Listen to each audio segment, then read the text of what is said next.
বহুল আলোচিত ২১শে আগস্ট গ্রেনেড হামলা মামলায় বিএনপির ভারপ্রাপ্ত চেয়ারম্যান তারেক রহমান, সাবেক স্বরাষ্ট্র প্রতিমন্ত্রী লুৎফুজ্জামান বাবর, উপমন্ত্রী আব্দুস সালাম মিন্টু সহ ৫২ আসামিকে খালাস দিয়েছেন হাইকোর্ট।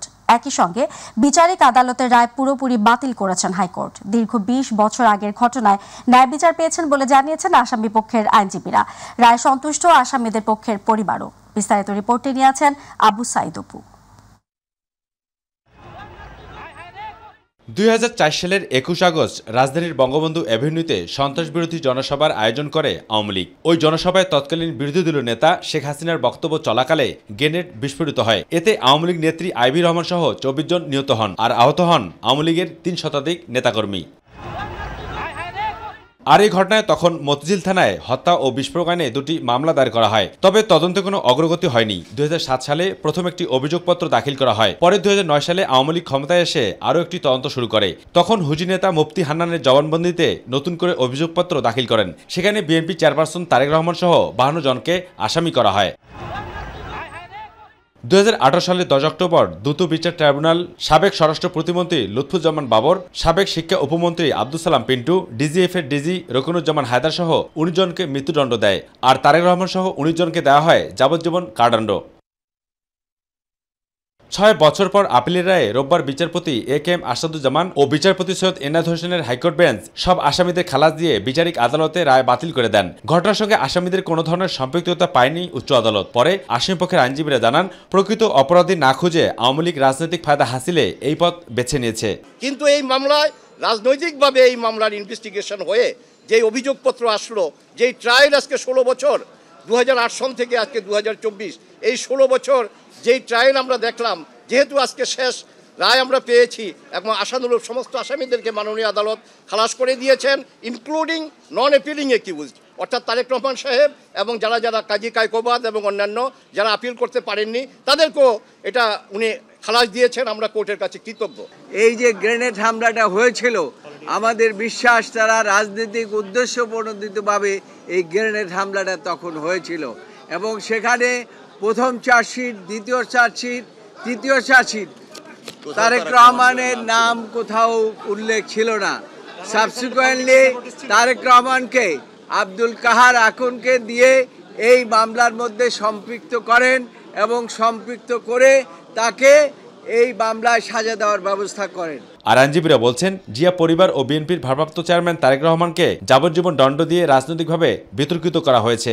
একজন সাক্ষী বলে নাই যে তারা দেখেছে যে বোমা মারছে এবং সবকিছু বিবেচনা করে this a case of no evidence এবং কোনো সাক্ষী প্রমাণ আইনগত হবে না হয় না, তার পরিপ্রেক্ষিতে আদালত সকল আসামিকে খালাস দিয়েছে। এই বলে বাবর সাহেব, এই বলে তারেক রহমান সাহেব, এই বলে মুজাহিদ সাহেব, এই বলে সালাম পিন্টু সাহেব, যাকে ইচ্ছে তাকেই আপনি সাজা দিতে পারবেন না।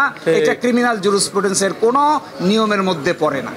মামলার আশ্রয় নিয়ে জনাব তারেক রহমান সাহেবের ইমেজকে দেশে এবং আন্তর্জাতিক পরিমণ্ডলে প্রশ্নবিদ্ধ করার জন্য ট্রায়ালটা কন্টিনিউ করেন। আপনারা ইতিমধ্যে শুনেছেন, যারা এই মামলার দণ্ডপ্রাপ্ত ছিলেন এবং আপিল করেছেন এবং যারা আপিল করেননি সবাইকে এই মামলা থেকে খালাস দেওয়া হয়েছে। ২০০৪ সালে গ্রেনেড হামলার সময় হামলাকারীদের কেউ দেখেনি, কাউকে চিনতে পারেনি বলে রায়ে মন্তব্য করেন উচ্চ আদালত। আওয়ামী লীগ সরকারের দেওয়া শেষবারের অভিযোগপত্র ছিল অবৈধ।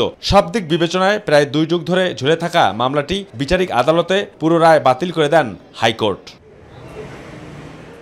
Abu Sayeed Apu, My TV, Dhaka. ২১ August grenade হামলা মামলায় হাইকোর্টের রায়ে সন্তুষ্টি প্রকাশ করেছে বিএনপি।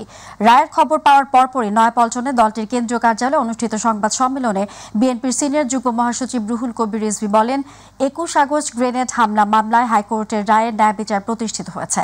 অপরদিকে জাতীয় প্রেস ক্লাবে এক আলোচনা সভায় মির্জা আব্বাস বলেন, সব মামলা প্রত্যাহারের মাধ্যমে বিএনপির ভারপ্রাপ্ত চেয়ারম্যান তারেক রহমান দেশে ফিরে আসবেন। আতিকুর রহমান তিতাস আছেন বিস্তারিত রিপোর্টটি নিয়ে।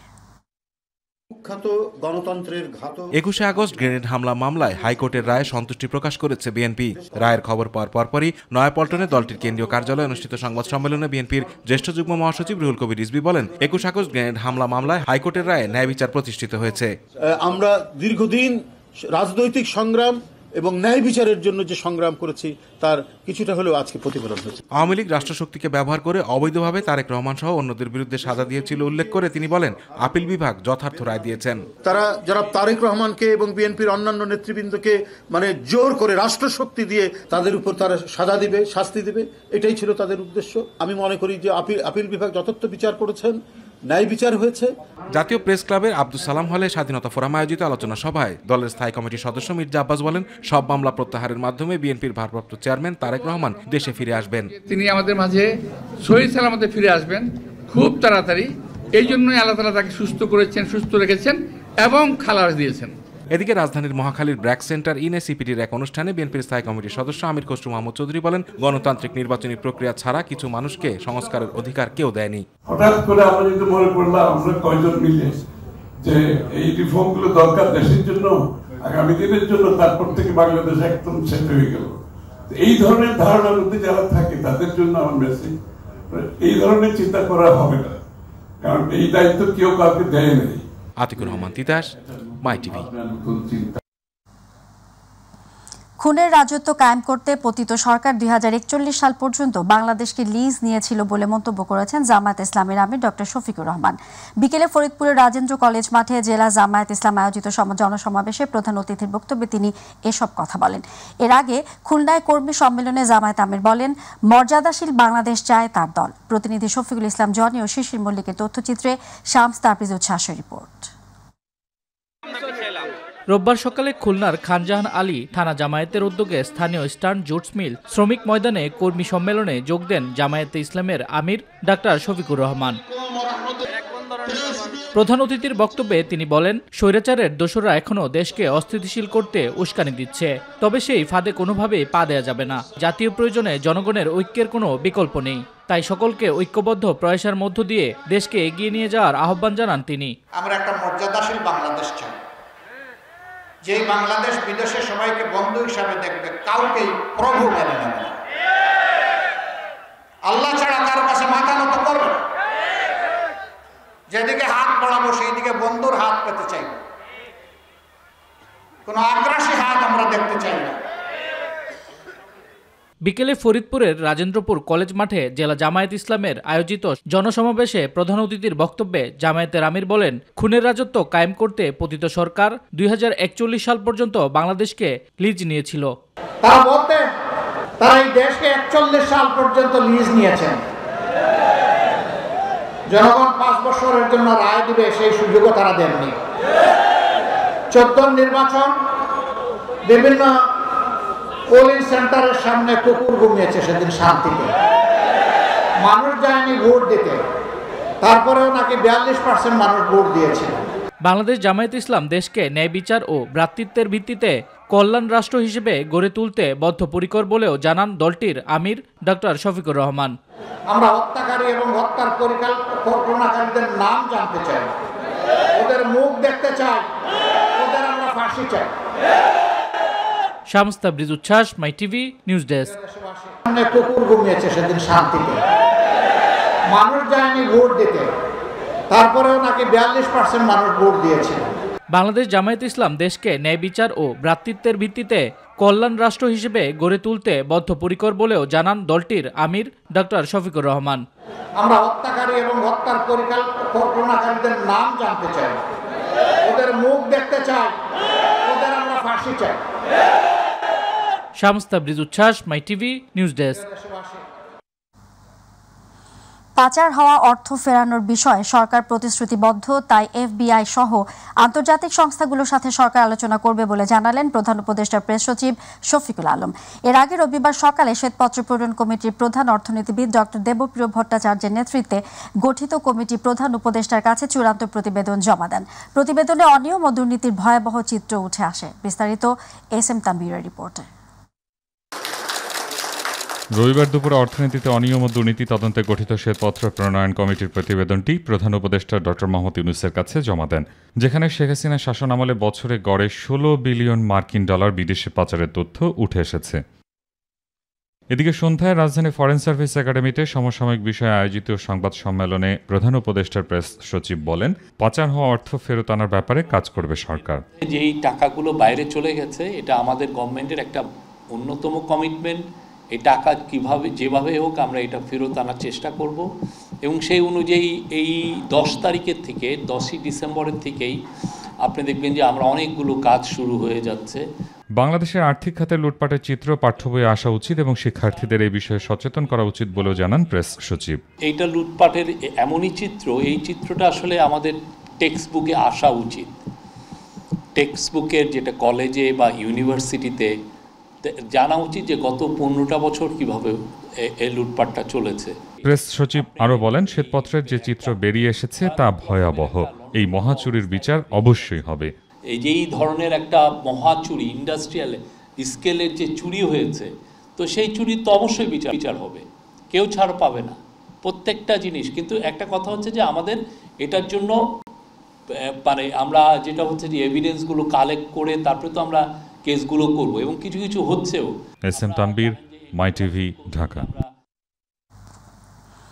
গত 5 আগস্ট বাংলাদেশে যে ছাত্র জনতার অভ্যুত্থান হয়েছে তাতে ভারতীয় গণমাধ্যম খুশি নয় বলে মনে করেন অন্তর্বর্তীকালীন সরকারের পররাষ্ট্র বিষয়ক উপদেষ্টা তৌহিদ হোসেন। দেশটির মিডিয়া বাংলাদেশ সম্পর্কে পরিকল্পিত অপপ্রচার চালাচ্ছে এবং বিশ্বজুড়ে বাংলাদেশকে জঙ্গিবাদী রাষ্ট্র হিসেবে পরিচিত করার চেষ্টা অব্যাহত রেখেছে বলে অভিযোগ করেন তিনি। বিকালে রাজধানীর মহাখালীতে সিপিডির 30 বছরের যাত্রা নিয়ে আয়োজিত অনুষ্ঠানে তিনি এসব কথা বলেন।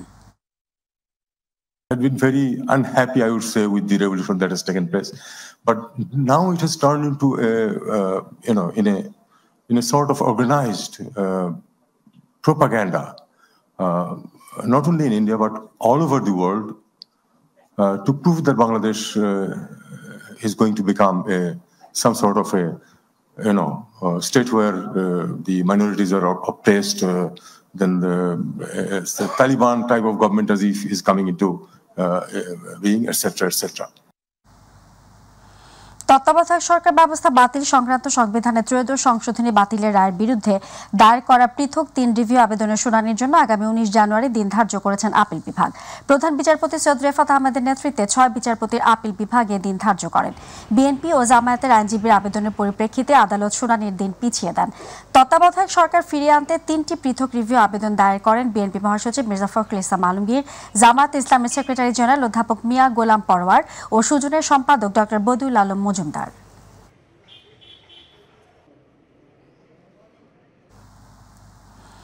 জলবায়ু পরিবর্তনের কারণে শীত মৌসুমেও বাড়ছে ডেঙ্গুর প্রকোপ। তাই ডেঙ্গুর পাশাপাশি এডিস মশা থেকে সংক্রমিত চিকুনগুনিয়া ও জিকা ভাইরাস থেকে সতর্ক থাকার পরামর্শ দিয়েছেন বিশেষজ্ঞরা। তারা জানান, চলতি বছর এ রোগে প্রাণ গেছে 488 জনের। তাদের মধ্যে 173 জনের মৃত্যু হয় নভেম্বরেই। নগরীর স্ত্রীটাপ মিলনায়তনে ডেঙ্গু সচেতনতা বিষয়ক আলোচনা সভায় উঠে আসে এসব তথ্য। দর্শক, এ বিষয়ে বিস্তারিত রিপোর্টে আছেন জাহিদ আহমেদ বাবু। সাধারণত শীত মৌসুমে থাকে না ডেঙ্গুর প্রকোপ, কিন্তু জলবায়ু পরিবর্তনের কারণে এই সময়টাতে এসেও দেখা দিয়েছে ডেঙ্গু। চলতি বছরে ডেঙ্গুতে আক্রান্ত ও প্রাণহানি এই দুটোই বাড়ছে ক্রমান্বয়ে। তাই এ নিয়ে সতর্কতামূলক সভার আয়োজন করে Bangladesh private medical college association. ভ্যাকসিনের ব্যাপারটা যেটা 6 বছর থেকে 45 বছর বয়স পর্যন্ত ইন্দোনেশিয়া দিচ্ছে, যেহেতু এটা রেজাল্ট খুব ভালো, আমরা সেটা দাবি করতে পারি। বিশেষজ্ঞরা বলছেন, জলবায়ু পরিবর্তনের কারণে ডেঙ্গু ভাইরাস বাহিত মশা মানছে না শীত গ্রীষ্ম। এখন আর ডেঙ্গুর সিজন নাই, সিজনাল ভেরিয়েশন চলে গেছে। এখন বর্ষাকালে যেমন আগে ডেঙ্গু হতো, এখন কিন্তু প্রতি মাসেই আমরা ডেঙ্গু পাচ্ছি এবং dengue shock syndrome, severe dengue, এগুলো আমরা বেশি পাচ্ছি। চিকিৎসা বিশেষজ্ঞরা মনে করছেন, বছরব্যাপী প্রজনন ও বংশ বিস্তার করছে এডিস মশা, তাই শীতকালেও সতর্কতা জরুরি। ফুলের টবগুলো ভেঙে ফেলতে হবে যেখানে পানি জমে আছে। ঘুমানোর আগে অবশ্যই মশারি টানাবেন এবং ঘরের দরজা জানালা বন্ধ করে যদি একটু অ্যারোসল থাকে এগুলো দিয়ে দিলে তাহলে মশাগুলো মরে যাবে, আপনাকে আর কামড়াবে না। জ্বর, মাথা ব্যথা, বমি, শরীর ব্যথা ইত্যাদি হলে দ্রুত নিকটস্থ হাসপাতালে নেবেন বা অথবা ডাক্তারের কাছে নেবেন। তারা বলছেন, ডেঙ্গুর লক্ষণ থাকলেও রোগী তা ভয়াবহ আকার ধারণ না করা পর্যন্ত চিকিৎসা নিতে আসছেন না, ফলে বাড়ছে মৃত্যু। আমরা ফ্লুইড পর্যাপ্ত পরিমাণে দিয়ে তাকে যদি ফ্লুইড ম্যানেজমেন্ট করে আমরা যদি এই পেশেন্টকে সার্ভাইভ করাতে পারি তাহলে সে রিকভারি ফেজে চলে যায়। জাহিদ আহমেদ বাবু, মাই টিভি, ঢাকা। না করতে পারি তাহলে পেশেন্ট অপারেশন থিয়েটার, পর্যাপ্ত চিকিৎসা সরঞ্জামাদি সব থাকা সত্ত্বেও শুধুমাত্র বিশেষজ্ঞ চিকিৎসকের অভাবে দীর্ঘ এক যুগেরও বেশি সময় ধরে অস্ত্রোপচার বন্ধ রয়েছে ঝালকাঠির নলছিটি উপজেলা স্বাস্থ্য কমপ্লেক্সে। পর্যাপ্ত ডাক্তার আর প্রয়োজনীয় সংখ্যক কর্মচারীর অভাবে ব্যাহত হচ্ছে চিকিৎসা সেবা। এর ফলে উপজেলাবাসীর ভোগান্তি যেন নিত্য নৈমিত্তিক ঘটনায় পরিণত হয়েছে। প্রতিনিধি রাশেদ খান মিঠুর তথ্যচিত্রে আরও জানাচ্ছেন শামস তাবরিজ উচ্ছ্বাস। 10টি ইউনিয়ন ও একটি পৌরসভায় 2,15,000 জনগণের স্বাস্থ্যসেবায় প্রধান ভরসা নলছিটি উপজেলা স্বাস্থ্য কমপ্লেক্স। অপারেশন থিয়েটার ও পর্যাপ্ত চিকিৎসা সরঞ্জামাদি থাকলেও শুধুমাত্র বিশেষজ্ঞ চিকিৎসক সংকটে মিলছে না কাঙ্ক্ষিত সেবা। ফলে সিজার সহ অন্যান্য অপারেশনের জন্য রোগীদের ছুটতে হচ্ছে ঝালকাঠি সদর হাসপাতাল ও বরিশাল শেরেবাংলা মেডিকেল কলেজ হাসপাতালে। দূর দূরান্ত থেকে আসা রোগীরা পড়ছেন চরম ভোগান্তিতে। 28 থেকে 30 জন এমবিবিএস ডক্টর নিয়োগ প্রাপ্ত, তারা কেউ আসে না, আসলে ওই জায়গায় স্টে করে না, চলে যায়। ওই ডাক্তার নাই, ডাক্তার একজন ডাক্তার ওই আইয়া গেছে ট্রিটমেন্ট করে না, যে কি কোন জায়গায় কি হয়েছে না হয়েছে ওই জায়গা কি দেখাশোনা করে না। এছাড়াও এই স্বাস্থ্য কমপ্লেক্সে খাবারের মান নিয়ে উঠেছে নানা প্রশ্ন। এখানে অস্বাস্থ্যকর পরিবেশে করা হচ্ছে রান্নাবান্নার কাজ। চিকিৎসা নিতে আসা রোগীরা পাচ্ছেন না কাঙ্ক্ষিত ঔষধও। ডাক্তারের খুঁজেও পাওয়া যায় না, পরিবেশও ভালো না, খাবার দাবারের মান ভালো না। ঔষধ পানি কিছু দেন, ক্যালসিয়াম চাইলাম, একটু গ্যাস্ট্রিক চাইলাম, কিছুই দিলে না। এখানে অপারেশনের সকল সুযোগ সুবিধা থাকলেও নেই সার্জন বিশেষজ্ঞ। এছাড়াও হাসপাতালে 32 জন কনসালটেন্ট থাকার কথা থাকলেও রয়েছে মাত্র 3 জন। রয়েছে কর্মচারীরও সংকট। জনবল সংকটের কথা জানিয়ে উপজেলা স্বাস্থ্য বিভাগের এই কর্মকর্তা বলেন, ঊর্ধ্বতন কর্তৃপক্ষের কাছে বারবার চিঠি দিয়েও এখনো এর সমাধান হয়নি। প্রথমে ডাক্তারের ভীষণ সংকট, যেটা হচ্ছে আপনার 32 জন ডাক্তারের পোস্ট, সেখানে আমার কনসালটেন্ট সহ আর কি। সেখানে আপনার এখন কর্মরত আছে একজন মেডিকেল অফিসার এবং হচ্ছে 2 জন কনসালটেন্ট। বিশেষজ্ঞ সহ গুরুত্বপূর্ণ চিকিৎসকদের শূন্য পদগুলো দ্রুত পূরণ করে চিকিৎসার মান উন্নয়নে গুরুত্ব দিবে কর্তৃপক্ষ, এমনটাই প্রত্যাশা উপজেলাবাসীর। শামস তাবরিজ উচ্ছ্বাস, মাই টিভি নিউজ ডেস্ক। দর্শকের পর্যায়ে রয়েছে অর্থ ও বাণিজ্য সংবাদ।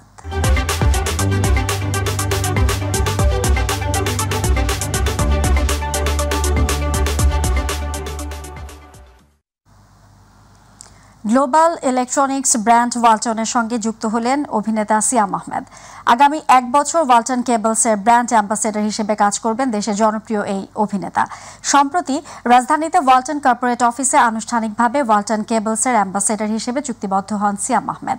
ওয়ালটন হাইটেক ইন্ডাস্ট্রিজ পিপলসের পক্ষে চুক্তিতে সই করেন জনপ্রিয় চিত্রনায়ক এবং ওয়ালটনের senior executive director Amin Khan. অনুষ্ঠানে অন্যান্যদের মধ্যে উপস্থিত ছিলেন ওয়ালটন হাইটেকের additional managing director Eva Rizwana, deputy chief marketing officer Zoheb Ahmed, Walton কেবলসের chief business officer Raju Ahmed.